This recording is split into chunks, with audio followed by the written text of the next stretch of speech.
감사합니다. 미국에 살던 어떤 신실한 기독교인이 있었습니다.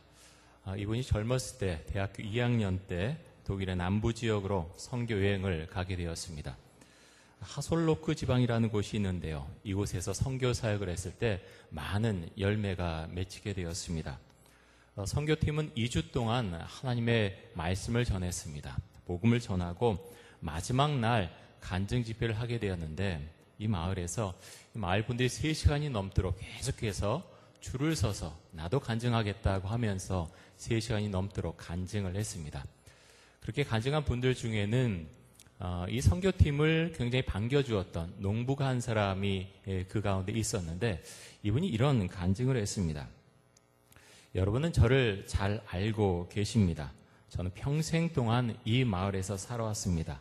열심히 교회를 다녔고 사실 그 사실 때문에 나는 천국에 갈 수 있다고 또 하나님께서 저를 그렇게 좋게 봐주실 거라고 생각을 해왔습니다. 그런데 지난주 제 평생 처음으로 복음을 깨닫게 되었습니다. 내가 천국에 가는 것은 예수님께서 나를 위해서 죽으셨기 때문이며 그 예수님을 내가 진정으로 믿기 때문에 내가 영생을 받았음을 이제서 비로소 알게 되었습니다. 저는 이 시간 제 평생 처음으로 참된 그리스도인의 모습으로 여러분 앞에 서게 되었습니다. 이렇게 간증을 했습니다. 제가 이 말씀을 잠깐 드렸는데 이 이야기 속에 오늘 말씀드리고자 하는 설교의 주제가 들어가 있습니다. 농부는 평생토록 교회를 다니면서 그토록 오랜 기간 동안 교회 안에 있었고 그래서 나는 당연히 천국에 가는 것이 아닌가 그렇게 생각을 해왔던 것이죠. 근데 복음을 듣고서 예수 믿는 것이 어떤 것인가에 대해서 말씀을 통해서 깨닫게 된 다음에 그렇지 않구나 하는 것을 알게 되었다는 거죠. 여러분 어떻습니까? 내가 왜 영생을 받게 되는지 내가 어떻게 천국에 가게 되는지 여러분 분명히 알고 계시죠? 다른 것은 몰라도 이것을 모르면 안 됩니다. 교회 오는 여러 가지 이유가 있지만 우리는 죽어서 천국에 갈 수 있다는 그 믿음, 영생의 소망 단 한 사람도 그것을 놓쳐서는 안 되겠습니다. 요한복음 8장 21절 한번 보겠습니다. 이렇게 말씀합니다. 다시 이르시되 내가 가리니 너희가 나를 찾다가 너희 제 가운데 죽겠고 내가 가는 곳에는 너희가 오지 못하리라. 자, 예수님께서 이제 가시겠다라고 말씀하시죠. 너희는 누굽니까? 유대인들인데 특별히 유대 종교 지도자들을 가리키고 있습니다. 바리새인들, 사두개인들, 서기관들, 장로들, 제사장들 이런 사람들 가리키고 있죠. 너희가 나를 찾다가 너희 제 가운데 죽을 것이다. 내가 가는 곳에 너희가 오지 못하리라 하셨습니다. 자, 예수님께서 어디를 가십니까? 어디로 가십니까? 하나님께로 가시죠. 이 안에 그리스도의 십자가의 죽음, 그것을 생각하고 있습니다. 내가 십자가에서 죽어서 이제 하나님께로 갈 것이다. 다시 말해서 천국으로 갈 것이다 라고 말씀하시죠. 그런데 너희는 죄 가운데 죽겠고 내가 가는 곳에 오지 못할 것이라 말씀합니다. 오늘 우리가 읽은 본문 말씀 가운데서 죄 가운데 죽는다라는 말을 여러 번에 걸쳐서 말씀하고 있습니다. 여러분 죄 가운데 죽는 것이 무엇입니까? 지옥 간다는 얘기입니다. 지옥. 너희들은 지옥에 갈 것이다. 내가 가는 곳 천국에 너희는 결코 오지 못할 것이다. 말씀을 하십니다. 오늘 설교 제목이 내가 가는 곳은 어디인가입니다. 내가 가는 곳은 어딘가. 제가 설교 제목을 정할 때 두 가지를 생각했습니다. 처음에 이 내가라고 할 때 처음에 내가는 예수님을 의미하고 있습니다. 예수님께서 가시는 곳, 오늘 말씀 가운데 있는 것을 보고서 이제 제목을 정했고요. 두 번째 내가라는 곳에는 바로 우리 자신입니다. 우리 자신, 나, 여러분 자신. 내가 가는 곳은 어디인가? 이 세상 가운데 있는 것을 가리키는 것이 아니죠. 죽고 나서 나는 어디로 갈 것인가 질문하고 있습니다. 죽고 나서 여러분은 나는 어디로 갑니까?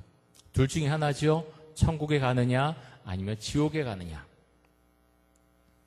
제가 목회자이기 때문에 제가 2000년에 안수를 받았는데 참 많은 장례를 치렀습니다. 많은 장례를 치르면서 참 죽음 앞에 가면 참 숙연해집니다. 세상 살면서 어떤 분은 돈도 많고 권력도 있었고 명예도 있었고 참으로 많은 그런 삶 가운데 많은 것들이 있지만 사실은 죽고 나면 아무것도 남지 않습니다. 우리가 알지 못하는 저 세상으로 가는 거죠. 둘 중에 하나입니다. 천국에 갈 것이냐 지옥으로 갈 것이냐, 그 둘 중에 하나로 가게 됩니다. 저는 장례식장에 갈 때마다 주 앞에 그렇게 묻게 됩니다. 하나님, 저는 무엇을 향해서 나아가고 있습니까? 전 죽고 나서 주님 어디로 갈 것입니까? 많은 분들과 함께 예배를 드리죠. 유족들, 성도들과 함께 예배드립니다. 그리고 예배드리면서 우리의 믿음은 지금 어디에 와 있는가 계속해서 주 앞에 묻게 됩니다. 예수님께서 평생토록 하나님만을 위해서 살아왔다고 하는 이 유대 종교 지도자들 향해서 아주 폭탄 같은 말씀을 하십니다. 23절과 24절 보겠습니다. 예수께서 이르시되 너희는 아래에서 났고 나는 위에서 났으며 너희는 이 세상에 속하였고 나는 이 세상에 속하지 아니하였느니라. 그러므로 내가 너희에게 말하기를 너희가 너희 죄 가운데서 죽으리라 하였노라. 너희가 만일 내가 그인 줄 믿지 아니하면 너희 죄 가운데서 죽으리라. 자, 유대인들에게 말씀하시기를 너희는 아래에서 났다, 땅에서 났다는 거죠. 이 점은 우리도 마찬가지입니다. 하지만 예수님은 어디서 났습니까? 위에서 났다라고 말씀합니다. 하나님의 아들이기 때문이죠. 그래서 너희는 이 세상에 속했지만 나는, 예수님은 이 세상에 속하지 않았다라고 하시면서 뭐라고 말씀하십니까? 너희가 너희 죄 가운데 죽으리라. 다시 말해서 지옥에 갈 것이다 라고 말씀합니다. 근데 하나의 어떤 전제가 있죠. 너희가 만일 무엇을 믿지 아니하면 예수님께서 하나님의 아들인 것을, 구원자인 것을 믿지 아니하면 너희 죄 가운데 죽으리라. 자, 명확하죠? 예수님께서 하나님의 아들이신 것, 구원자이신 것을 너희가 믿으면, 그것을 믿으면 천국에 가지만 그렇지 못하면 너희 죄 가운데서 죽어서 지옥에 갈 것이다 라고 말씀합니다. 여러분, 유대 종교 지도자들, 우린 참 쉽게 말하죠. 하지만 이 사람들은 자기들 나름대로는 정말 목숨을 걸고서 하나님 앞에 충성한다고 그렇게 살아왔던 사람들입니다. 율법에 어긋난 행동을 목숨을 걸고서 막았던 사람들이 바로 바리새인들, 유대 종교 지도자들입니다. 그런데 이런 사람들을 향해서 예수님께서 너희는 지옥에 갈 것이다 라고 말씀합니다. 왜 그렇습니까? 왜 예수님께서 이렇게 말씀하셨습니까? 지금으로 말하면 교회 안에 있는 거지요. 목사고 장로, 이런 분들이 이제 종교 지도자들인데 너희는 다 지옥에 갈 것이다 라고 말씀하셨습니다. 그 이유가 무엇입니까? 교회 안에 있지만 하나님을 믿는 것 같지만 믿는 척했다는 거죠. 종교 생활을 했을 뿐입니다. 많은 시간을 성전에 들어와서 살고 말씀을 가르친다고 했지만 너희 마음속에는 진정으로 하나님을 믿는 마음이 없다라고 말씀을 하십니다. 여러분, 우리는 어떻습니까? 나는 종교 생활하는 사람입니까? 아니면 예수님을 정말로 믿고 살아가는 사람입니까? 어떻게 알 수가 있죠? 가장 첫 번째 증거는요, 내가 예수님을 믿습니다. 그리스도의 십자가 앞에 나오죠. 그렇게 됐을 때 내가 그 앞에서 정말 죄인이라고 하는 고백이 있습니까? 그 고백이 있었습니까? 너무나 중요합니다. 목사님, 그거 말고요, 그냥 예수님 믿어요, 건너뛸 수 없습니다. 십자가 앞에서 내가 죄인이라고 하는 그 사실, 분명한 신앙의 고백이 있어야 합니다. 그리고 나아가서 예수 그리스도를 내 인생의 주인으로 정말 받아들였느냐, 그것이 우리가 예수를 믿는 증거가 됩니다. 누가복음 5장에 보면 예수님께서 제자들을 부르시는 장면이 나옵니다. 게네사렛 호숫가에서 예수님께서 배에 올라서 하나님의 말씀을 전해주십니다. 베드로와 여러 사람들이 예수님의 말씀을 듣습니다. 그런데 말씀을 마치시고 예수님께서 베드로에게 이렇게 말씀하시죠. 깊은 데로 가서 그물을 내려라 라고 말씀합니다. 깊은 데로 가서 그물을 내려라. 지금 새벽 시간이고요. 밤새도록 어부들은, 베드로를 비롯한 어부들은 밤새도록 고기를 잡으려고 했지만 아무것도 잡지 못하고 돌아왔습니다. 더구나 그 시간에 갈릴리 호수의 가장 깊은 곳은 고기들이 전혀 가지 않는 곳이었습니다. 베드로는 너무나 잘 알고 있었습니다. 가장 깊은 곳으로 가서, 깊은 데로 가서 그물을 내리라고요? 아무것도 없을 텐데. 아마 순간적으로 그 생각을 했을 것입니다. 그런데 베드로가 어떻게 반응합니까? 우리들이 밤새도록 수고하였을 때 잡은 것이 없지만은 말씀에 의지하여 내가 그물을 내리겠습니다. 말씀에 의지해서 그물을 내리겠습니다 라고 베드로는 고백합니다. 여러분, 이런 경험이 있으신가요? 기도할 때 하나님께서 나는 전혀 그렇게 생각 안 했는데, 나는 어떻게 보면 세상적으로 정말 망해 있는 그런 시점인데 하나님께서 이렇게 하라고 말씀하실 때가 있습니다. 상식적으로는 잘 맞지 않아요. 누가복음 5장에 나온 말씀처럼 상식적으로 맞지 않는데 하나님께서 나에게 그렇게 말씀하실 때가 있어요. 그럴 때 순종해 보셨습니까? 첫 번째는 주의 음성을 들을 수 있어야 되고, 두 번째는 순종할 수 있는 그런 믿음이 있어야 하겠습니다. 근데 베드로가 참 더 놀라운 것은 그렇게 깊은 곳에 그물을 내려서 고기를 가득 잡았습니다. 그 다음에 베드로가 예수님에게 와서 뭐라고 말씀을 드립니까? 주여, 나를 떠나소서, 나는 죄인입니다. 주님, 나를 떠나소서, 나는 죄인입니다. 베드로가 놀라운 믿음의 고백을 하고 있습니다. 믿음이 없는 사람은 고기를 잔뜩 잡고 왔으면 그렇게 말씀드릴 거예요. 주님, 정말로 이걸로 돈을 많이 벌어서 많은 일들을 할 수 있을 텐데 주님, 한 번 더 가면 안 되겠습니까? 좀 더 많이 잡아오고 싶어요. 돈 많이 벌고 싶어요. 그런데 베드로는 그렇게 말하지 않고요. 주님, 나를 떠나십시오. 저는 죄인입니다. 라고 말씀을 드립니다. 여러분, 이런 경험이 있으십니까? 그건 참 귀한 경험입니다. 누구나 있어야 되는 경험입니다. 내가 귀중하게 생각해도 많은 것들이 있지요. 내가 이것들을 하고 이래서 어떤 길을 가야 되겠다. 나의 계획, 또 내가 귀하게 여긴 어떤 자녀, 부모님, 많은 것들이 눈앞에 놓여 있을 수 있습니다. 근데 예수를 만났을 때 어떤 반응이 와야 하느냐? 주님, 저는 죄인입니다. 주님, 저를 불쌍히 여기소서. 이 고백이 분명히 있어야 합니다. 베드로는 그 이후에 어떻게 합니까? 내가 사람을 취하리라 예수님께서 말씀하셨을 때 자신의 모든 것을 버려두고 예수를 따라갔다 말씀합니다. 예수를 믿는 것은요, 자신의 것을 내려두고 예수님을 따라가는 것입니다. 그런 용기를 우리에게 요구하십니다. 다시 말하면 예수를 만나는 순간부터 예수가 우리 삶의 주인이 되신다고 하는 것입니다. 어떻게 보면 쉽고요, 어떻게 보면 어렵습니다. 어떻게 보면 처음에 예수를 만난 사람은 그렇게 주 앞에 고백하고 따라갈 수 있지만 몇십 년을 교회를 다녀도 그곳에 이르지 못하는 분도 계십니다. 마태복음 19장에 보면 재물이 많은 청년에 대한 이야기가 나옵니다. 아마 이 사람은 바리새인이었을지도 모릅니다. 그렇게 보는 성경학자들도 있습니다. 이 재물이 많은 청년이 예수님에게 다가와서 묻습니다. 선생님, 내가 무슨 선한 일을 해야 영생을 얻겠습니까? 그러자 예수님께서 말씀하시죠. 내가 생명에 들어가려면 계명을 지켜라. 다시 말해서 영생을 얻으려면 계명을 지켜라 말씀합니다. 어떤 계명입니까? 물었더니 예수님께서 10계명에 대해서 말씀하시죠. 살인하지 말라, 간음하지 말라, 도둑질하지 말라, 거짓 증언하지 말라, 내 부모를 공경하라. 주님, 제가 이 말씀들 다 지켰습니다. 그러자 예수님께서 그 청년의 정곡을 찌르는 말씀을 하십니다. 가서 내 소유를 팔아 가난한 자들에게 주라. 그러면 하늘에서 보화가 있으리라. 그리고 와서 나를 따르라.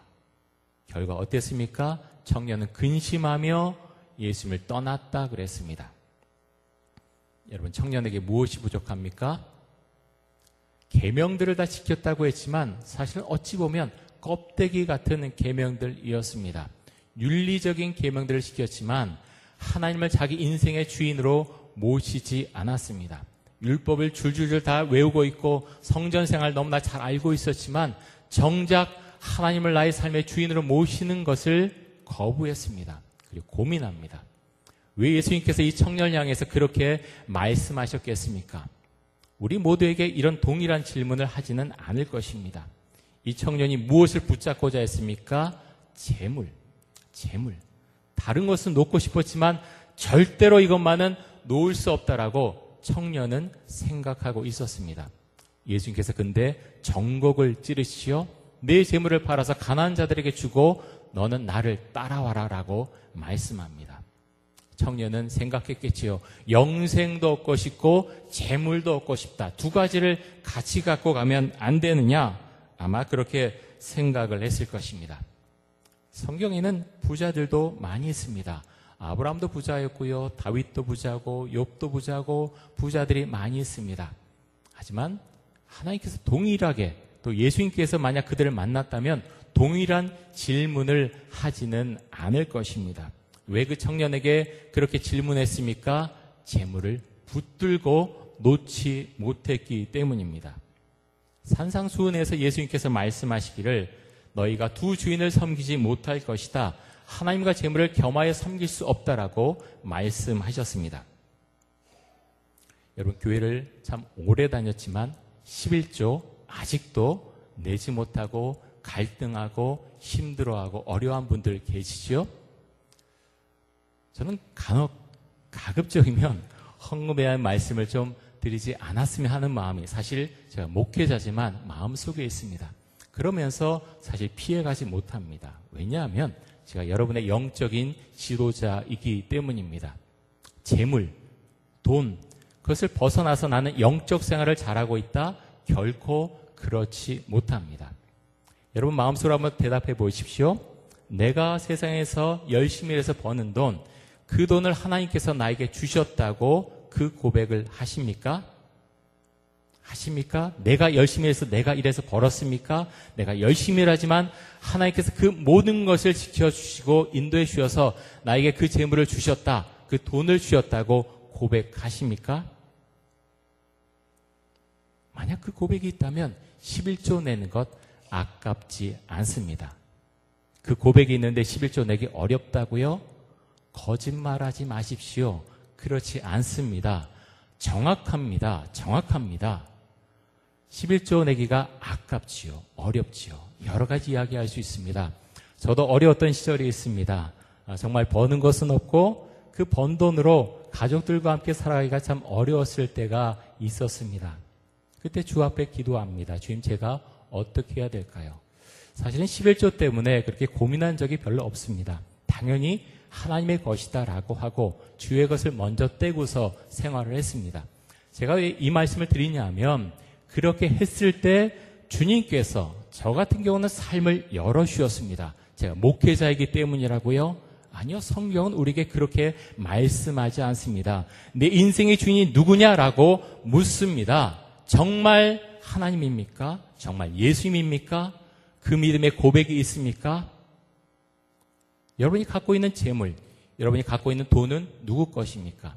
다른 것은 다 하나님의 것이지만 이 돈은 내 겁니까? 여러분, 우리에게는 분명한 믿음의 고백이 있어야 됩니다. 특별히 11조 같은 경우는 믿음 생활의 출발입니다. 그것을 넘어서지 못하는 사람의 신앙은 거기까지일 것입니다. 굉장히 중요합니다. 오늘 또 은혜 받으러 교회 갔더니 목사님이 헌금 설교에서 마음이 아주 힘들고 아주 괴로웠어. 괜히 갔어. 그러실 분이 혹시 계실지 모르겠습니다. 그것을 받지 못하시면 그 상태로 두십시오. 아직 믿음이 거기까지 오지 못하셨습니다. 그거 갖고 질책하고 싶지 않습니다. 하지만 여러분, 정말 교회를 오래 다니신 분들 중에 11조를 내지 못하는 분들이 계십니다. 왜 그렇습니까? 주 앞에 나가서 한번 기도해 보십시오. 왜 그런지. 정말 내가 요즘 세상 사람들이 그 많은 책들도 나오죠. 11조에 대해서 내가 부정하기 때문에 10조를 내지 않는 것인지, 만약에 그렇다면 만약 그렇다면 나는 주를 위해서 어떤 것을 하며 살길 원하시는지 주 앞에 물어보시기 바랍니다. 자, 요한복음 8장 25절에 보면 또 이런 말씀을 하시는데요. 8장 25절 한번 보겠습니다. 그들이 말하되 내가 누구냐? 예수께서 이르시되 나는 처음부터 너에게 말하여 온 자니라. 자, 유대인들이 묻지요. 내가 누구냐? 예수를 향해서 내가 누구냐 묻습니다.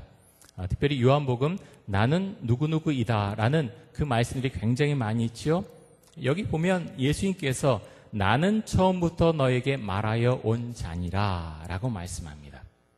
아마 이 속에는 예수님의 이 말씀 가운데서는 하나님께서 천지를 창조하실 때 나도 그 가운데 함께 있던 자다. 좀 더 깊은 의미로 들어가면 그렇게까지 해석해 볼 수도 있을 것입니다. 또 29절에 보면 예수님께서 이렇게 말씀합니다. 29절 한번 보겠습니다. 나를 보내신 이가 나와 함께 하시도다. 나는 항상 그가 기뻐하신 일을 행함으로 나를 혼자 두지 아니하셨느니라. 자, 나를 보내시니 하나님이시죠. 나와 함께 하시도다 말씀합니다. 나는 항상 하나님께서 기뻐하신 일을 행함으로 나를 혼자 두지 아니하셨느니라. 자, 동일하게 우리에게도 그대로 적용할 수 있죠. 내가 주의 뜻을 따라서 주의 말씀대로 살아갈 때 우리는 결코 혼자 있지 않습니다. 누구와 함께 있습니까? 삼일체 하나님과 함께 있습니다. 요한복음 15장 5절에 보면 이렇게 말씀하는데요. 우리 한번 같이 한번 읽겠습니다. 나는 포도나무요 너희는 가지라. 그가 내 안에 내가 그 안에 거하면 사람이 열매를 많이 맺나니 나를 떠나서는 너희가 아무것도 할 수 없음이라. 아멘. 여러분, 이런 고백이 정말 있으십니까? 예수님 떠나서 나는 아무것도 할 수 없다는 신앙의 고백이 있으십니까? 이거 참 근원적인 질문이고요. 참 중요합니다. 예수님, 저는 예수님 떠나서 아무것도 아닌 존재입니다. 그런 고백은요, 아주 약한 사람이 하는 고백이 아니고 정말 예수님을 만난 사람이 할 수 있는 귀한 고백입니다. 예수님과 함께 살아가는 삶, 그 삶을 하나님께서 우리에게 원하십니다. 여러분은 어디를 향해서 나아가고 있습니까? 죽은 다음에 우리는 천국 아니면 지옥으로 갈 것입니다. 그것을 결정하는 것은 예수님에 대한 우리의 믿음입니다. 복음은 기쁜 소식이죠. 내가 그리스도와 함께 십자가에 못 박혔다고 하는 그런 신앙의 고백이 정말로 있으십니까? 정말 반드시 있어야 되는 고백이고요. 그렇게 될 때 그 모든 것은 자연스럽게 결정됩니다. 내가 그리스도와 함께 십자가에 못 박혔다. 나의 주인은, 나의 인생의 주인은 오직 하나님이시다. 그 분명한 고백이 있다면 다른 것들은 그냥 풀리게 됩니다. 그 고백이 없기 때문에 여러 가지 하지 않아도 될 그런 고민을 하고 살아가게 되는 것이죠. 사랑하는 성도 여러분, 주님과 함께 살아가십시오. 오늘 헌금에 대한 말씀드려서 무거운 분들도 계실지 모르지만 중요한 것은 헌금이 아니고요. 정말 당신은 예수님을 만났는가 하는 것입니다. 당신은 그리스도의 십자가 앞에 내가 정말 주님께서 나를 위해서 십자가에 못 박혀 죽었다는 그 고백이 있는가? 먼저 그 말씀부터 살펴보시기 바랍니다. 그 고백이 있을 때 주님께서 당신의 삶과 당신과 함께 하실 것입니다. 우리 함께 기도하겠습니다. 이 시간 기도할 때 예수 그리스도를 믿고 구원받는 신앙인들이 되게 하여 주옵소서. 우리 인생의 주인이 예수 그리스도임을 고백하고 예수님과 함께 이 세상을 살아가게 하여 주옵소서. 우리 통성으로 함께 기도하겠습니다. 주님, 감사합니다. 우리가 주님을 정말로 믿고 나를 위해서 십자가에 못 박혀 돌아가신 그 예수 그리스도와 함께 세상을 살아가고자 합니다. 하나님, 우리에게 믿음 주시고 하나님, 우리가 물질에 있어서나 우리의 삶에